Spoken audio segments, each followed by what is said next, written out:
This Wednesday on Halo Halo, meet Vishal Solanki and Hanh Nguyen, the directors, editors, and producers of the documentary Caffeinated.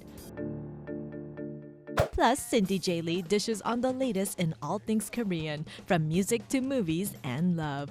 All coming up now on Halo Halo.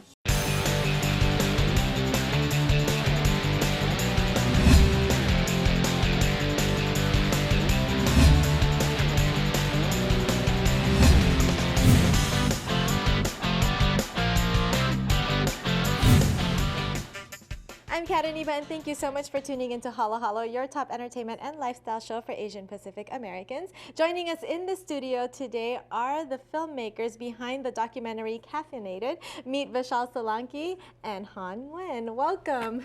Thank you. Thank you guys for being here today. I just watched the film Caffeinated, and it was amazing. It was beautifully shot, but it made me think or see coffee in a whole different way. But before we get into the film, I want to know what inspired you guys to do the documentary first. For me, because I have a background in documentary filmmaking, it's kind of a natural route for me. When I want to learn something deeper, my go-to is to make a documentary, and so that's what sparked the idea. Right, you go all out. So I'm guessing that you love coffee? I now love coffee, yes. Yeah. But beforehand, was it something that you were drinking, addicted to? No, but before I could only drink like mochas and like the sweet drinks because it makes me nauseous. But not anymore, right? But not anymore. After traveling the world and tasting all the different coffees, not anymore. Yeah. Vishal, how about you? Yeah, it was I just looked it up that time when she had mentioned let's try a movie about coffee. Then nobody has done it, in the sense like there was another one many years ago, but it was interesting that the way America was consuming coffee, it's the second highest liquid commodity, but nobody had really made a movie on it, or even we depend on it so strongly, but we've never seen anything which explains anything about it. Right. And that was the initial notion as to let's make a movie about coffee, and our mindset was totally different as to what we wanted to get to, in terms of the story, and that changed over time, but it still remained a coffee movie. Right. Yeah, I always wonder, you go into doing the film and you have this whole idea like, okay, I want to know how it's made or where we get it, and then as you're going through it, does your view change, or the message that you want to share, does that change? Every time. Every time. Every time. We had sat down and worked on a questionnaire of things we wanted to ask people whom we are interviewing. But then there are some things which over time you want to abandon, and there are some things you still are intrigued as to let's go one level deeper. And those are the things which are, that's what is actually diverting the main storyline in a new direction. And at some point you just reach like a crescendo, and you know that, okay, this is where we stand. This is the story we want to discuss with people. So many hands that touch coffee between its production and its consumption. And the story told by those hands is what coffee represents. It gives every cup its story.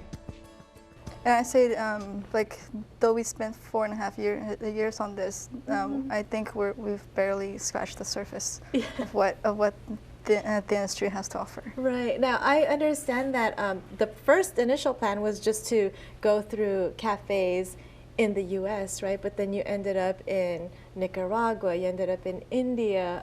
How did that all come about? How did you even connect with the farmers? Well, in the beginning, our goal was just to show one farm as a demonstration of, like a person visiting a farm. We wanted the audience to get a feel of how it is to be on a farm. So we tied up with a coffee shop called Intelligentsia, and they were flying to Guatemala that time. And they fly to a lot of places, but Guatemala was something we could afford traveling to because it's such a small country and you can see more regions in a shorter amount of time. So we went with them for the first time, and then just somehow Honduras happened, and then somehow Nicaragua happened. It is more like, see, these countries in Central America also need more exposure. Like coffee for a normal person has been Colombia and Brazil. Right. That's all. I just think of Colombia. Yeah, That's yeah, all I think and which of course those are great coffee producing countries, but there's just so many countries doing so much hard work, and we were lucky enough to get into that slot of Central America where it's close to America and we can spend more time. Otherwise you end up just traveling more and shooting less. So with Jeff, who's a green bean buyer for Intelligentsia, we ended up traveling, and then just India happened on I was going there to meet my family, and then it was like, okay, why don't I just go and check this out? And an important part of the story came from there. So it was just like a domino effect of one thing. One thing pretty much led to another, right? Yeah. Han, what was your favorite place to visit, and where do you think has the best coffee? Well, I think the U.S. has the best coffee. Wherever I've gone, I think consistently here. Yeah. I think especially like in LA. Right. But my favorite place would be a farm called La Maravilla in Huehuetenango, Guatemala. Guatemala. Why that place? Was it the taste of the coffee, or what was it? We actually didn't have any coffee there. Okay. We were there, it was during harvest season, and they were just picking cherries and processing the coffee. But it was just being there on the farm, and it's just this kind of oasis. There's so surrounded by mountains. There's so much more to coffee, and after watching the film, I think I was telling you before we started taping, you don't think about all of that stuff. You know, you don't think about the community, the farms, and you know, when you buy a cup of coffee, how you're helping that country or send somebody to school. You know, I want to talk more about the effects and all of that after the break, though. Okay, don't go anywhere because we have more from Vishal and Han all when we return.